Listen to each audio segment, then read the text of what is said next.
katambak at good morning, good morning, good morning, good morning, good morning, good day all. Ang oras natin ngayon ay 8:30 na ng umaga sa petsa na August 7, Friday at 2026. So yun mga katambay, almusal lang muna ako, kape lang muna ako, and then i-share ko sa inyo kung bakit hindi ako nakakapag-walking. So yun mga katambay, magkakape na ako. So ayun. So yun mga katambay, almusal na ako.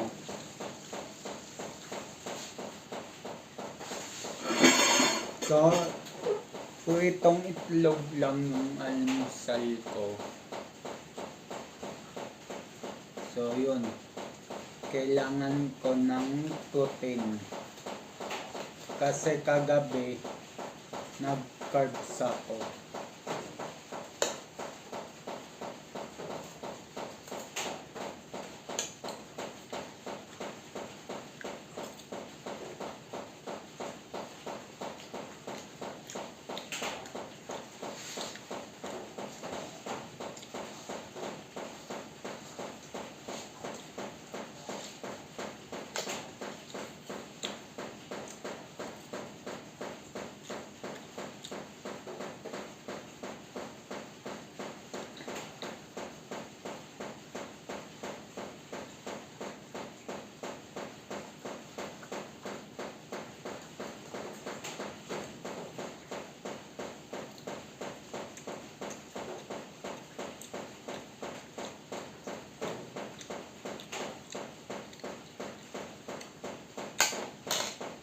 Hindi na ako magluluto ulit sa kawali na yun.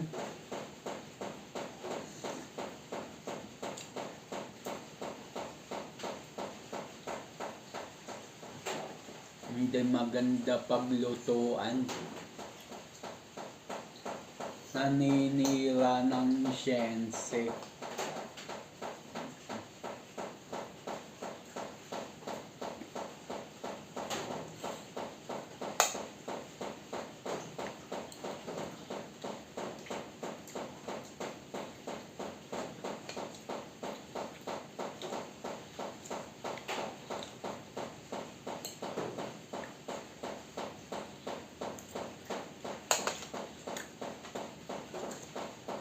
Buti ka mo, pinalitan ko kagad ng siyense. Yung bakal pinalit ko. Kung hindi, yung itlog ko kulay itim na. Kasi kulay itim na siyense ginamit ko eh.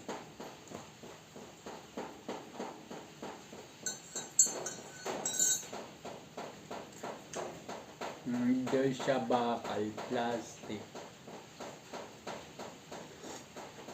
Pero nagtataka lang ako. Sa dami-dami ng pinaggagamitan at pinaglulutuan ko gamit siyense na itim na yun, yung plastic. Dito lang sa kawali na to na ano siya, nasunog siya.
So, yun mga katambay at yun, may nakita lang akong daga.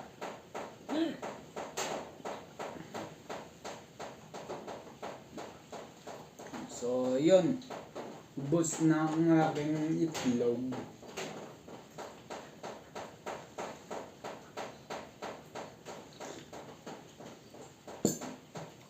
Pero kung gugustuhin kong kumain ng kanin, may kanin ako dyan na hindi ko na kinain kagabi. Kasi sa church, nagpalugaw. Nakatatlong balik ako ng lugaw. Kasi konti lang kami nagsimbay. Ang dami ng lugaw. So, hindi lang ako nagbalik-balik. Pati mga kasamaan ko nagbalik-balik para maubos lang yung lugaw. Sayang nga, hindi ako nakapag-uwi. Sinasabi na pala sa akin na mag-uwi daw ako. Sagot ko, ayoko.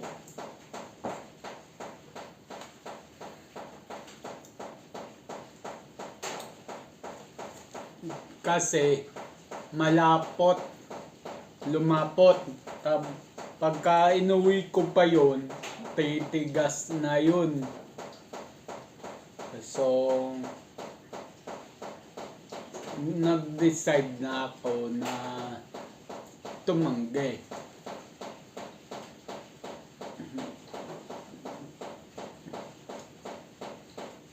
Masinayang yun pag tumigas at nasira.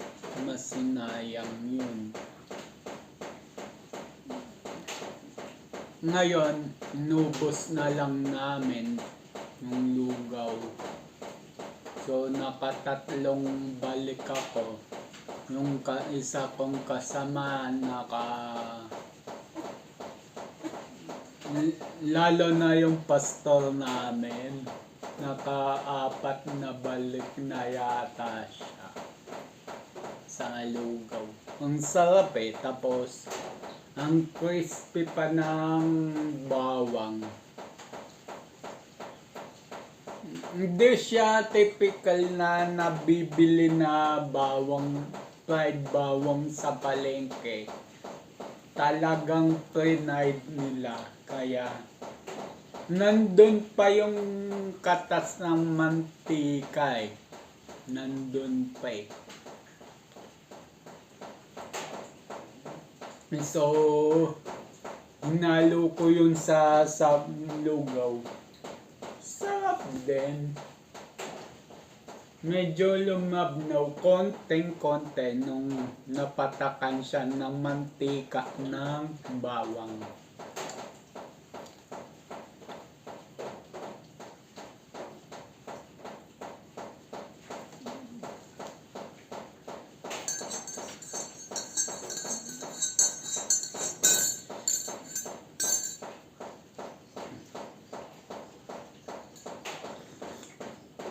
So, yun mga katambay at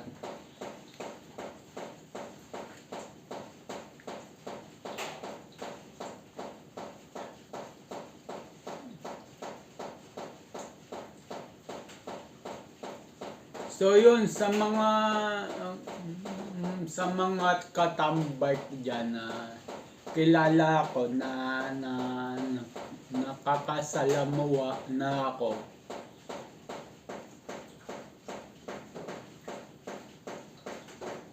Alam nyo naman siguro na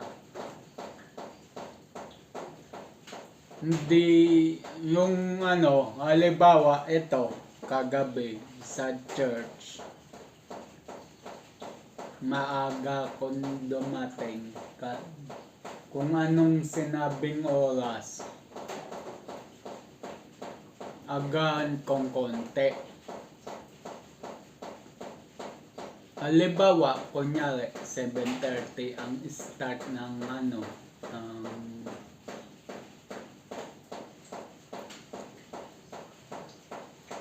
7:30 start ng ano ba tao ng church. 7:30 ng gabi. Darating ako doon 6:45.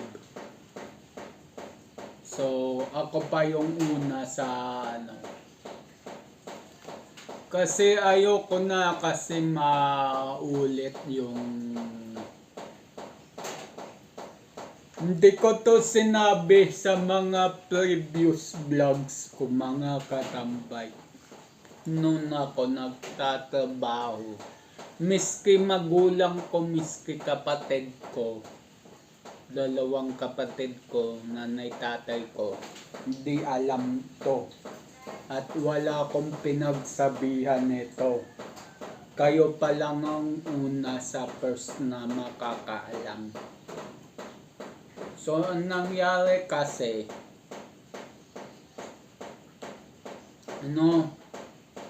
na-late ako. Konting late lang. Pinagalitan na ako ng todo-todo sa trabaho yun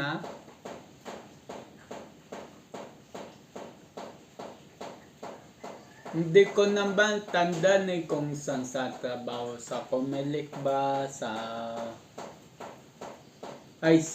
Save More? Sa Pancake House ba? Sa Save More ba? Sa Comelec pa? Sa Hotel and Restaurant ba?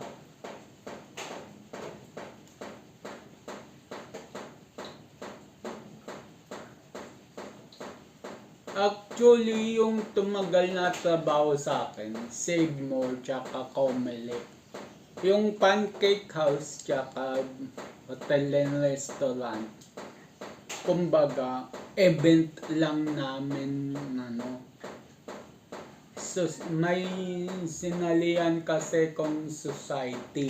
May minemberan akong society. So, event lang namin yun. Yung Pancake House, tsaka yung Hotel and Restaurant. Batel na St. Benil sa may Pedro Hill.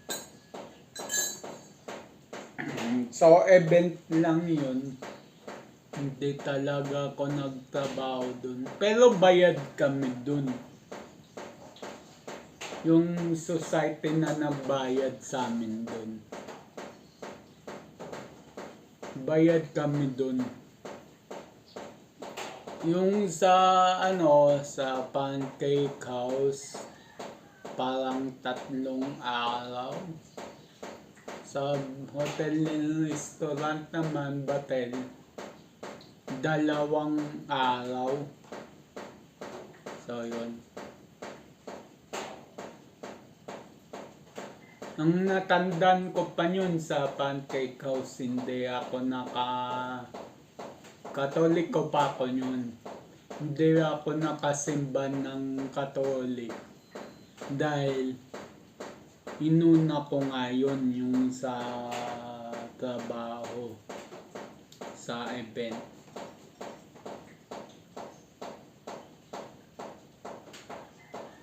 Ngayon, nag-adjust ako. Lumipat nang ako ng rehiyon. Naging born again na nga ako. Lahat ng schedule ko ng linggo, inalis ko. Kinancel ko. At sabi ko sa mga clients, sa mga events, hindi ako pwede ng linggo. Church day ko ang linggo. Doon ko na in-adjust yung sarili ko, lahat. Tapos yung pinagalitan nga ako sa, hindi ko na matandaan kung saan ako pinagalitan na workplace. Dahil sa time, na late lang ako ng segundo lang. Minutes lang. Na-late ako ng minutes. So, dun na ako na trauma, nadala. So, ngayon, kada sabi sa akin ng time, halimbawa, aalis ng papuntang airport, halimbawa lang to kunyari 4 PM ang usapan, maggagayak na ako, wag airport, wag airport, malayo na yun, masyadong malayo na yun. Pero sige, halimbawa natin sa airport. So, 3 hours ang biyahe papuntang airport. Ako, nagre-ready na ako 4 hours after ng lakad. So, ganun ako. Para yung oras na allotted na dating ko, may pahinga pa ako konti. Sabi nga ng iba, mabuti ng maaga ka, wag kang lang late. Kasi masama talaga pag late. So, ayun. Yun ang tinatak ko sa isip ko na pagka sinabing halimbawa 7:30, 6:45 darating na ako dun. On time yun para makapag-relax pa ako, makapagpahinga pa ako, makapag-prepare pa ako. So, yun. Hindi ko malilimutan araw na yun na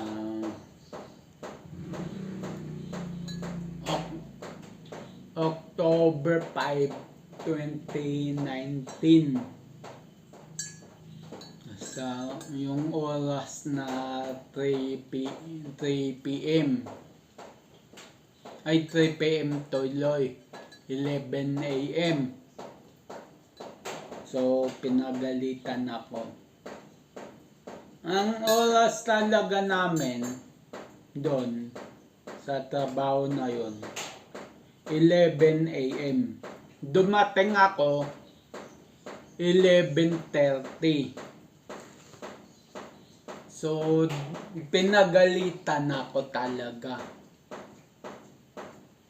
So, ibang Pilipino makaka-relate sa akin dito. So,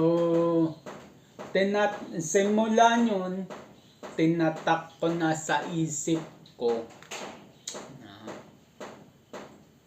kailangan maging hands-on na ako sa oras. Maaga man ako, okay lang.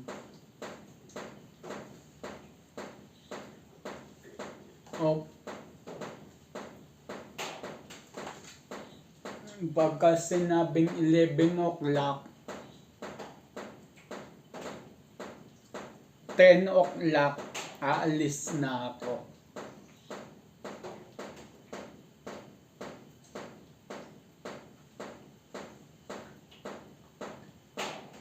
Ganun din sa malayo. Pagka, halimbawa, airport, mag-alat ka lang ng 1 oras.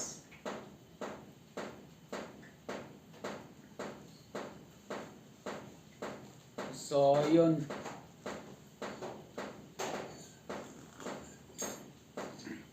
So, ayoko na kasi maulit yun. Kumbaga automatic na ako doon sa kaya sinabi kong trauma, kung tutuusin man, hindi trauma yun. Pagdating ng sahod ko yun, konti, hindi sapat. Nung panahon na yon, hindi pa ako Hindi pa ako nakakaintindi at wala pa ako sa Panginoon noon.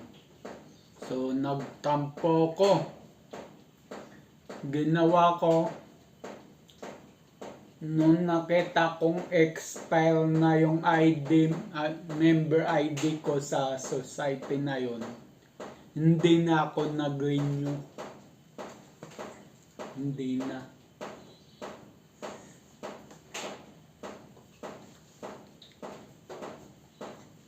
Dahil dun,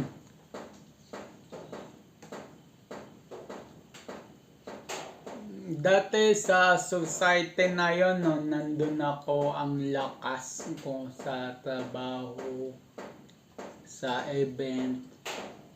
Nung umalis ako, wala, zero na ako. Pero hindi ko pinagsisihan yun kasi nung pag-alis ko ng society na yun, dun ko pa na mas nakilala si God. Dun ko pa siya mas nakilala.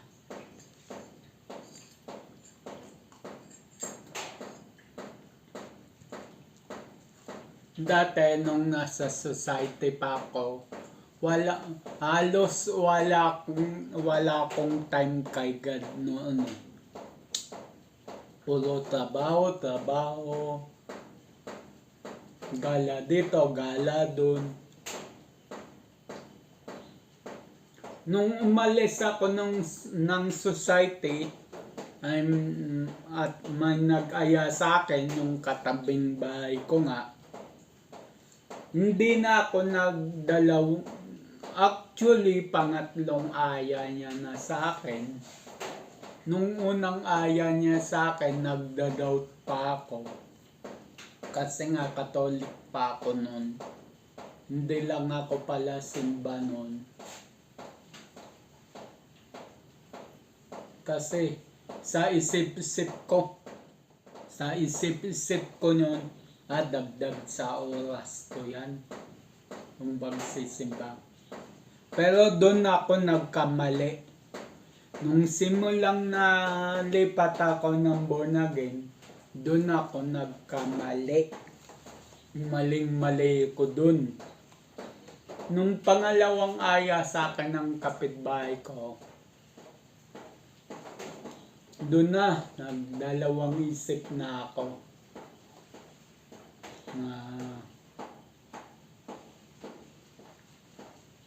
Sige, subukan ko. Sa isip-isip ko, sige, subukan ko.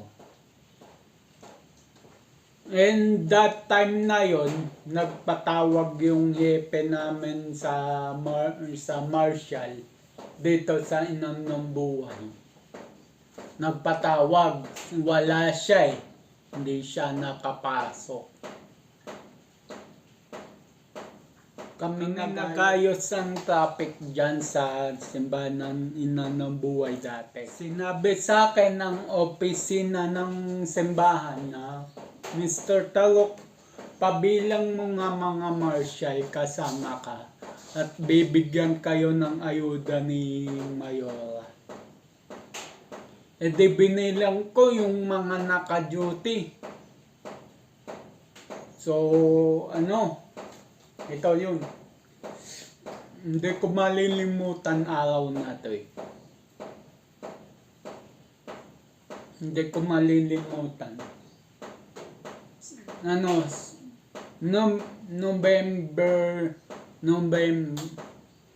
November yun. 2020. November 2020.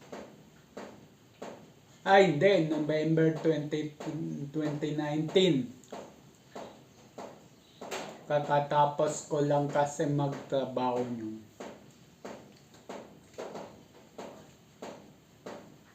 Basta linggo yun, umaga, ay gabi. Kasi nag-duty rin ako dun umaga tsaka gabi. So gabi, may kasama kaming mga kapulisan. So yun.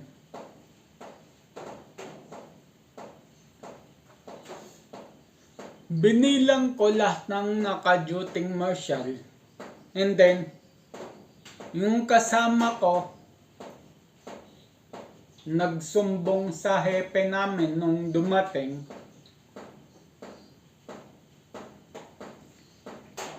Sabi ng hepe namin,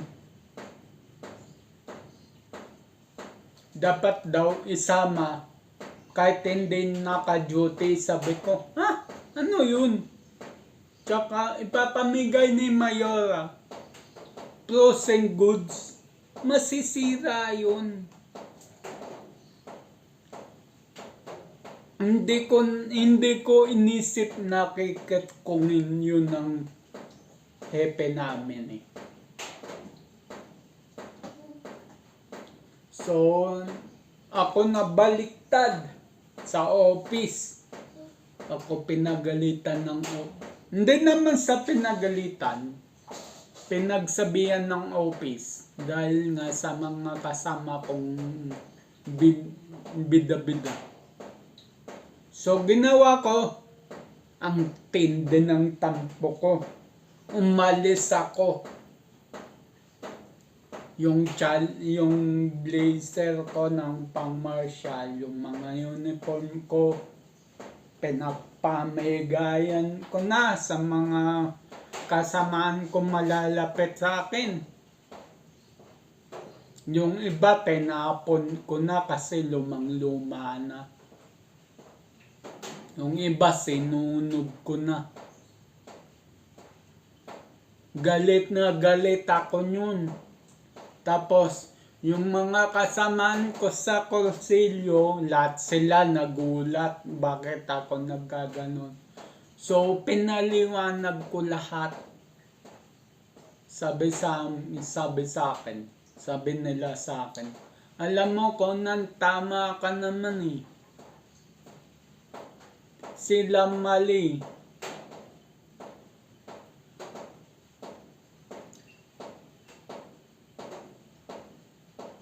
So, yun ang tunay nangyari doon kung bakit nawala ako sa nanambuhay. Sa mga katambart na nakakasimba sa ina ng buhay, kung bakit ako nawala, yun ang rason. Yun ang rason. Tsaka, huwag na natin pag-usapan yung about na laman ko sa Bible at sa mga ginagawa ng Katoliko. Huwag na natin i-topic yun. Isa din yun sa nakadagdag kung bakit ako tumiwalag sa Katoliko. Hindi ko minamasama lahat ng Katoliko kasi magulang ko, kapatid ko, Katoliko. Ako dating Katoliko. Pero nag-iba yung pananaw ko nung nabasa ko sa Bible. Ang daming maling ginagawa sa Katoliko. Tsaka yun nga, ang matinding worst pa dun, yung pinagsabihan ka or binaliktad ka ng mga kasama mo. So, nainis ako, nabuisit ako. Dati, nabuisit ako. So, nagsimba ko sa iglesia.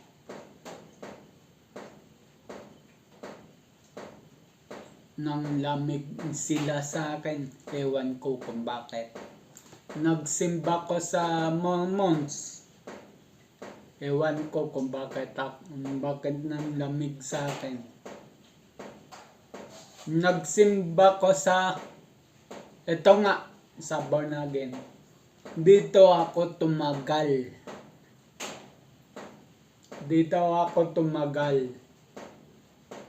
Since 2019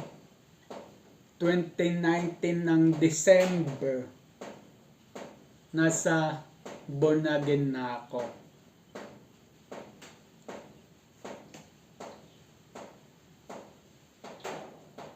So yun ang mga naranasan ko.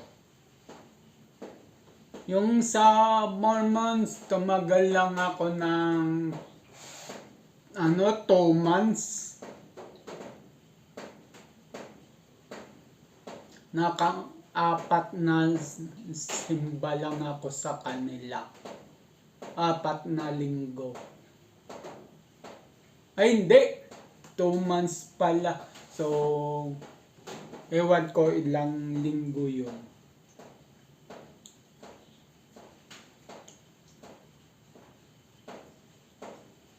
Yun ang sa INC. Pero sa Catholic, napakatagal. Simulang pinanganak ako, simulang bininyagan ako 1992. Diyan na ako sa Catholic. Pero lahat yun pinapalit ko sa dalawang bagay lang. Una, selos. Pangalawa, paniniwala. Ay 3 pa pala.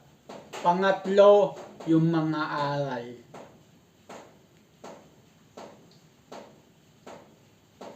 So yung 3 yun, nagpabago sa akin kung bakit ako lumipat ng relihiyon.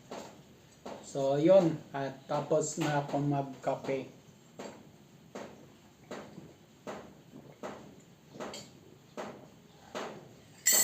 In-straight ko na kape ko kasi malamig na. So,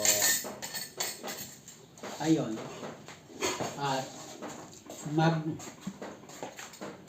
magsasaing muna ako. Siyempre, bago ako uulong.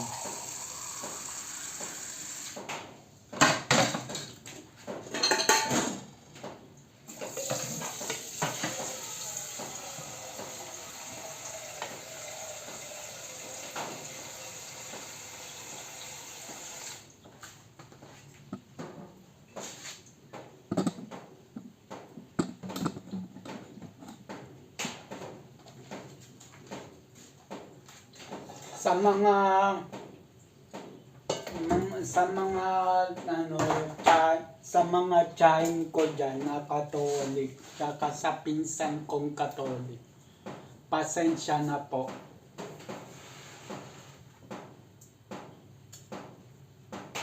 Na nagpasok sa akin sa Katolik. Lalo nagpasok sa akin sa konsilyo. Pasensya na po sa ginawa kong decision.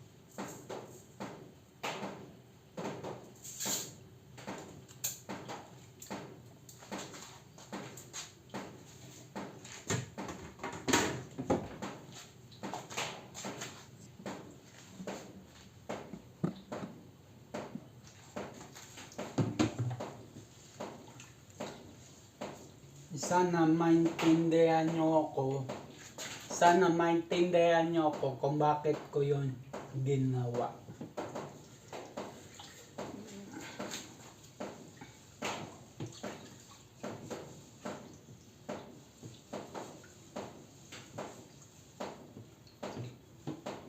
Lalong-lalo na sa lola ko na naghikayat sa akin balik loob sa Katoliko. Pasensya na po, lola. I-mention ko na siya kay Lola Juana Tarok. Pasensya na po.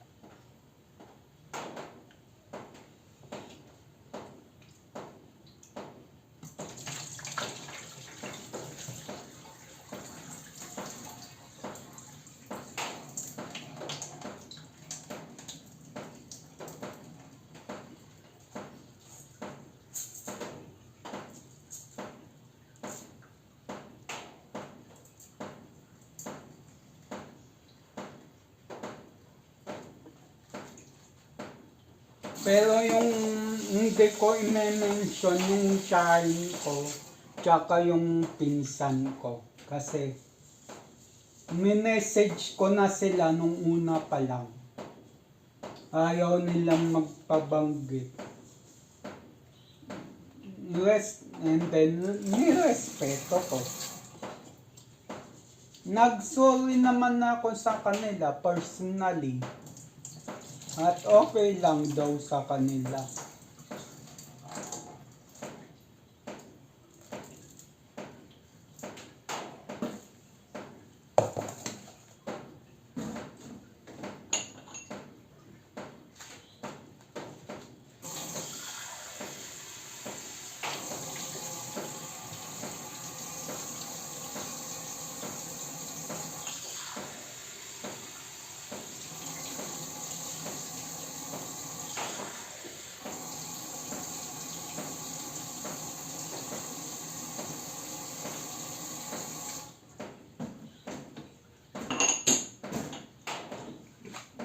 So, yun.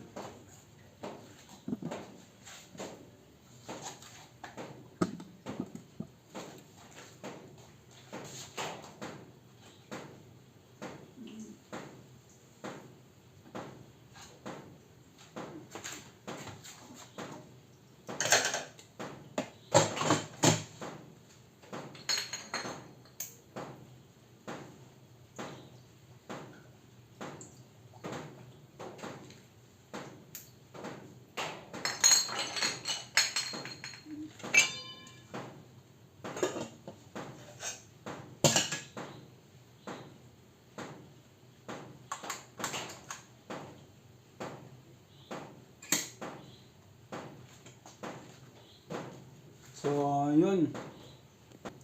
So, yun mga katambay at mag-uulong na ako. So, hindi ko na mapapakita to sa inyo malaking kaldero na to. So, yun. So, yun mga katambay at maglalagay na ako ng sabon. Tapos ko na yung mga kaldero. So, yun.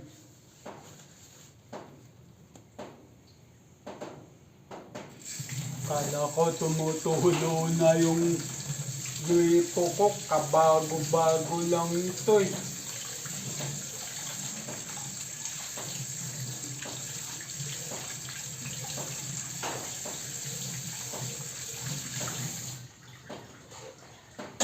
Nagtaka ako, tumutulong gripo ko, kabagong-bagong palit lang ito. Yun pala, hindi ko nailapat maigi. Actually, gripo na to, patayo to. Since na may nakapix ng adapter, dati ginawa ko yan. Kasi wala naman akong alam dyan dati. Basta kabit lang ako duktong. Nasira kasi gripo namin na patayo noon. Eh, inisip ko na duktungan na lang. So, ayun, hindi ko na mabalik. At okay din naman siya.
So yung mga katambay, tapos na ako mag-urong.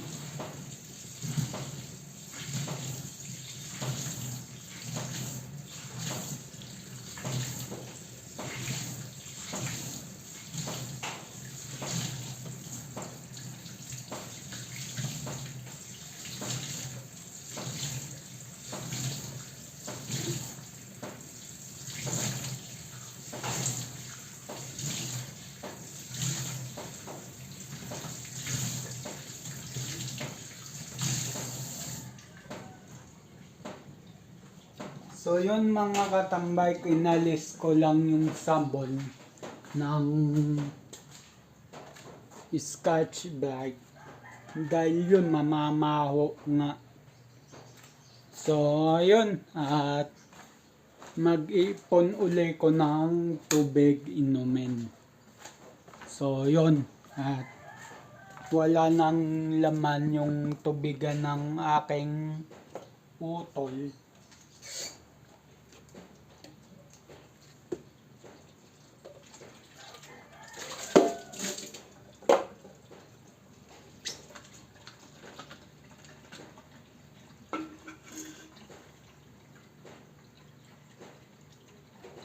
Ito, tsaka nasa dulo. Pinapalitan ko yan kada araw. Kasi, kaya ako nag-i-stock ng ganyan. Pagka nawala yung tulo sa gripo, hindi gagana yung tatlong malalaking filter ko ng inumin.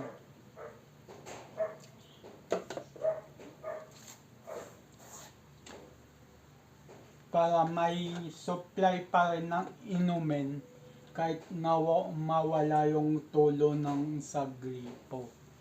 So, ayun.